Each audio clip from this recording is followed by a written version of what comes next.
क्या पाकिस्तान, सऊदी अरब और तुर्की मिलकर भारत पर हमला करेंगे? यह सवाल आजकल सोशल मीडिया और खबरों में तेजी से चर्चा का विषय बना हुआ है। लेकिन इस सवाल का जवाब जानने से पहले पाकिस्तान की मौजूदा हालत को समझना बेहद जरूरी है। पाकिस्तान इस वक्त एक ऐसा देश बन चुका है जो खुद कंगाली और बदहाली की कगार पर खड़ा है। देश में महंगाई चरम पर है, कटोरा लेकर दुनिया भर से कर्ज मांगा जा रहा है और जनता बुनियादी जरूरतों के लिए तरस रही है। अपनी इस लाचारी और अंदरूनी नाकामियों को छिपाने के लिए पाकिस्तान आए दिन भारत के नाम का ढोल पीटता रहता है। आपको बता दें कि खुद के पास ना तो अपनी अर्थव्यवस्था संभालने का दम है और ना ही बिना किसी की बैसाखी के चलने की ताकत, लेकिन सपने हमेशा भारत को घेरने के देखता है। अब बात करते हैं कि अगर मान भी लिया जाए कि ये तीनों देश कभी भविष्य में भारत के खिलाफ एकजुट होने की हिमाकत करते भी हैं तो क्या होगा? तो इसका सीधा और साफ जवाब है कि भारत आज इतना ताकतवर और सक्षम है कि वो अकेला ही इन सब का डट कर सामना कर सकता है। आपको बता दें कि भारत दुनिया की 5वीं सबसे बड़ी और तेजी से बढ़ती अर्थव्यवस्था है। भारतीय सशस्त्र सेनाएं आधुनिक हथियारों, अत्याधुनिक मिसाइल प्रणालियों और बेहतरीन रणनीति से पूरी तरह लैस है। हमारी स्वदेशी तकनीक राफेल जैसे लड़ाकू विमान, ब्रह्मोस मिसाइलें और मजबूत नौसेना किसी भी चुनौती का मुंह तोड़ जवाब देने में सक्षम। आपको बता दें कि भारत किसी पर हमला पहले नहीं करता, लेकिन अगर किसी ने हमारी तरफ आंख उठाकर देखा तो उसे उसकी भाषा में जवाब देना भारत अच्छी तरह जानता है।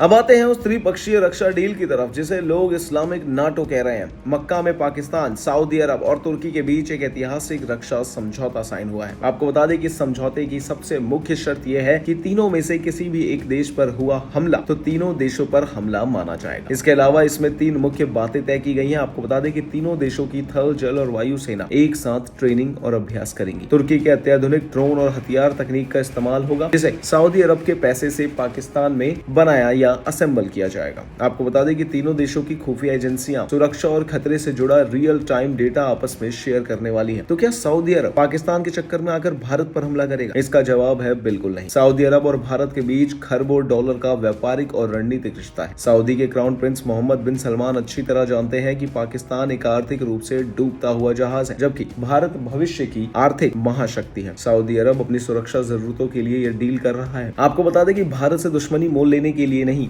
वह तुर्की भले ही बयानबाजी करता रहे, लेकिन भारत ने भी ग्रीस और आर्मेनिया जैसे देशों से रिश्ते मजबूत करके उसे कूटनीतिक रूप में घेर रखा है। आपको बता दें इसलिए पाकिस्तान चाहे जितनी भी चालें चले, भारत की मजबूत अर्थव्यवस्था और ताकतवर सेना के आगे ये सैन्य गुट बेअसर ही साबित होगा। इन सब पर आपकी क्या राय है? कमेंट्स में जरूर बताएं और इन तमाम जानकारियों के लिए बने रहिए हमारे साथ भारत एक्सप्रेस पर। धन्यवाद।